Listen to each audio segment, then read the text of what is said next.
എല്ലാവർക്കും നമസ്കാരം. എൻ്റെ ഓർമ്മ ശരിയാണെങ്കിൽ ന്യൂസ് എന്ന ചിത്രത്തിൽ രാജാമണിയുടെ ഒരു പാട്ടിലാണ് ഞാൻ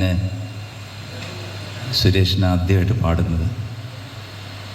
അതുകൊണ്ട് ഒരുപാട് ബന്ധങ്ങൾ, കാരണം കുടുംബപരമായിട്ടും അല്ലാതെയും ഒരുപാട് ബന്ധങ്ങളുണ്ട്. പിന്നെ ഇവിടെ ഇരിക്കുന്നവരൊക്കെ തന്നെ സുരേഷ് 83 ആദ്യമായിട്ട് എന്നെ സിനിമയിൽ കൈപിടിച്ചു കൊണ്ടുവന്ന വ്യക്തി. പിന്നീട് മുമ്പിലിരിക്കുന്ന ഒരുപാട് ഡയറക്ടേഴ്സുണ്ട്, പ്രൊഡ്യൂസേഴ്സുണ്ട്. അവരെല്ലാവരും തന്നെ എനിക്ക് തന്ന പാട്ടുകൾക്ക് നന്ദി പറയുന്നു. പിന്നെ പ്രത്യേകിച്ച് കേന്ദ്രമന്ത്രിയായ നമ്മുടെ എല്ലാം സ്വന്തം Suresh Gopi, he deserves it. അതാണ് ഒറ്റ വാക്യമുണ്ട്. അദ്ദേഹം അതിനർഹനാണ്. കാരണം ഞാൻ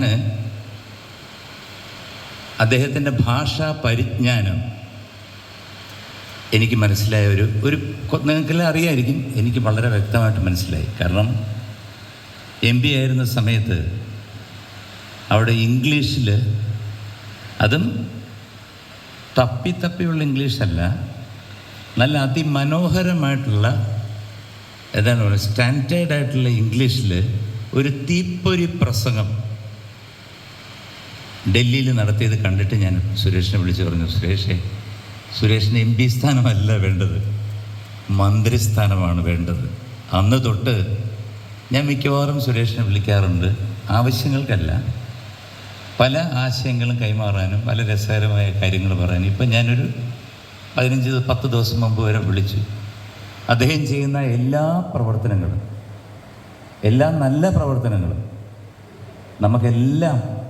നമുക്ക് ഇന്ത്യക്ക്, പൊതുവേ ഇന്ത്യക്കും മാത്രമല്ല നമ്മുടെ മലയാള സിനിമയ്ക്കും മലയാള സിനിമയിലെ പ്രവർത്തകർക്കും ബാക്കിയുള്ള കേരളത്തിലുള്ള എല്ലാ സാധാരണക്കാർക്കും പ്രയോജനപ്പെടും, അല്ലെ അദ്ദേഹം അവരുടെ കൂടെ കാണും എന്നുള്ള കാര്യത്തിൽ യാതൊരു സംശയവുമില്ല. അദ്ദേഹത്തിൻ്റെ ജീവിതത്തിൽ തുടക്കം മുതൽ ഉള്ള ഒരു വ്യക്തി എന്ന നിലയിൽ അദ്ദേഹത്തിൻ്റെ എല്ലാ ആശംസകളും, ആരോഗ്യ സമ്പൽ സമൃദ്ധിയോടുകൂടി ഇനി ഒരുപാട് നാളുകൾ ജനങ്ങളെ സേവിക്കാനുള്ള ഇതിനും ഉപരിയുള്ള സ്ഥാനങ്ങൾ കിട്ടട്ടെ എന്ന് ഞാൻ പ്രാർത്ഥിക്കുന്നു. ഗുരുവായൂരപ്പൻ അത് നൽകിയിരിക്കും. നന്ദി, നമസ്കാരം.